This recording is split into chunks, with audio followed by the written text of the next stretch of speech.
Welcome to SouFLoTV again, everybody. It's your host with the most. So, this story landed about a week and a half ago. But my SouFLoTV audience has been asking me to give my 2 cents on what I thought about it. Well, we are here to talk about the reasons that the judge gave for granting the right to an appeal, right? And we already know by now that it is set for September, when the world boss and the rest of his cronies will be back in a courtroom having their case reheard, right? Alright, so as the story went, it said, the Court of Appeal judge has explained why Kartel and his 3 co-accused were given leave to appeal their murder conviction and their life sentence.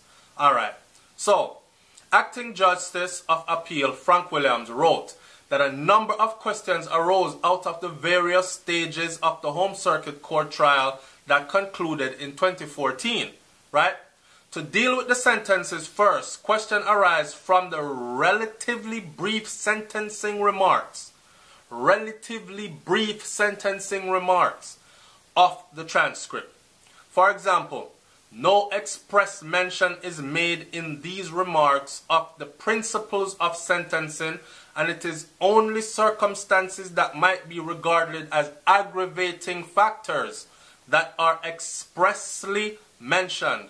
Williams noted in a document outlining his reason, a copy of which was obtained by Loop News. Big up to Loop News. Now, this is how me break it down in my understanding. And I want my lawyer friends to come on SouFLoTV and tell me if I'm wrong or if I have it a little bit right or whatever, right? Okay, so what this means to me is no hard evidence was found. Only aggravated factors. Circumstantial evidence only. So, in other words then, let's deal with the sentencing. That is how it starts out saying, right? This is how me break this down. Let's deal with the sentencing first. No clear-cut grounds were made as to why specifically they were being sentenced to the number of years that they were. Only aggravating factors were mentioned. No clear-cut facts. For example, it should have sounded like this. Adidja Palmer, on July 10th, 1929, you entered into 1525 Waterloo Lane, where you met with Clive Lizard Williams in the house that he resided. An argument ensued and you, sir, took a knife and stabbed Mr. Williams in the chest, causing his death. For that, this jury, based on evidence, has found you guilty because you forced entry, showing premeditated murder, and you are held responsible for killing the victim. And this was deemed no self-defense. This was murder, and hence you are hereby charged with murder of Clive Lizard Williams Davis. And you are sentenced to 35 years hard labor, which is the standard for, according to the law of the land, for this type of an act.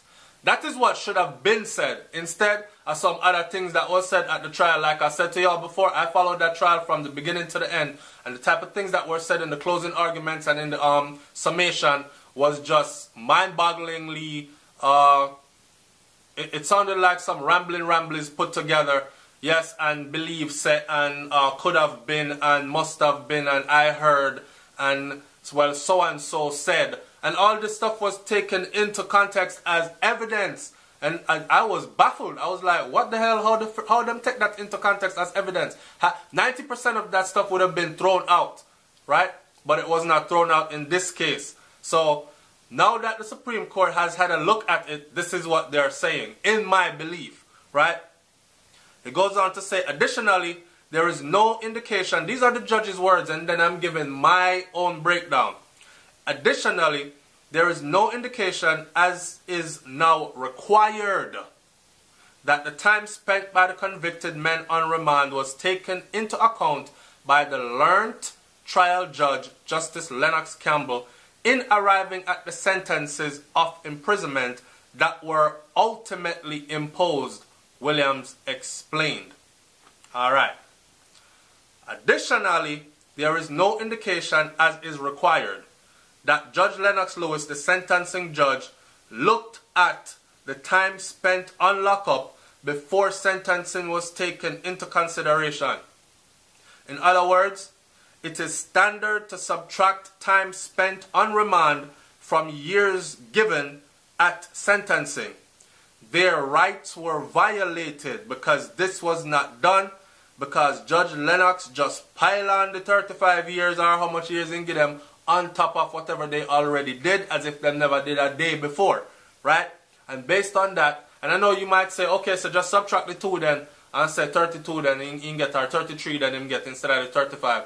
It's not that easy. Once your right has been violated, it jeopardizes the entire case of being thrown out. Me know from the comment sections that a lot of people don't really want Adidja Palmer and Sean Storm and the rest of these guys to be free, but you know, have to go chuck it up and take it that way. Bad mind bossing out, no, that are your business, but the law is the law. And if this is the judge, you know, emanated from the matter, or whether in the summation the defense counsel's concern as to the proper referencing and contextualization of the technical evidence was sufficiently addressed, whether the evidence was always accurately recounted. Remember me telling you the whole he said, she said and all that, and there was no backup for it. Alright. Whether it would have been clear to the jury at all times that all comments made were comments. So a lot of comments were made during this trial, right? And so among the other questions Williams said emanated from the matter, there are questions as to, was the technical evidence put in the proper context? Was it made clear to the judge and the jury, especially the jury, that these comments were comments and they were not sworn statements? Misleading the jury to believe that these were sworn statements. Jury people come in and testify, man, and they're missing. And, you know, I don't know if they're in a witness protection program. I don't know if they run away because they fear for their life and all this. These are the things that were surrounding the entire case. When Vybz Kartel's team of lawyers went and actually tried to track down a lot of these commenters, they couldn't find nobody. No house address, no childhood address, no childhood relatives, nothing. Just some made-up names put on paper with statements. Alright.